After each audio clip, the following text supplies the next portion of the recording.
మాట వరుసకు అడుగుతారు అందరూ. ఏమంటే మోక్షం ఈ జన్మలో అయిపోతుందండి, ఇప్పుడు ఈ గంటలో అయిపోతుందండి, ఈ నిమిషంలో అయిపోతుందండి. ఆయన ఎవరో పరీక్షణ్ మహారాజుకి 7 రోజుల్లోనే మోక్షం వచ్చేసిందంట కదా. 7 రోజులు ఏం కర్మ. రమణ మహర్షి వాళ్ళ మాతృమూర్తికి చివరి ఘడియలో మోక్షం ఇచ్చేశారు. కాలడి శంకరుడు ఆర్యాంబకు చివరి క్షణాల్లో ముక్తిని ఇచ్చేశాడు. మనకు అర్హత ఉంటే అలా కూడా సాధ్యం. కానీ అర్హత అంటే ఏమిటి?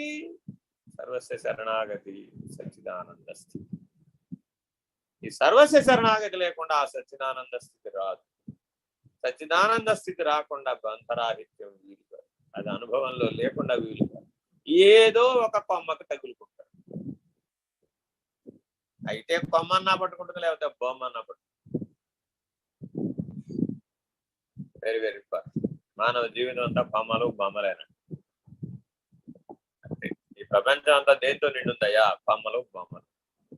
ఎందుకని అన్నాడా అంటే తెగిన గాలిపటం ఏ కొమ్మకైనా చిక్కుకుని తిరిగి,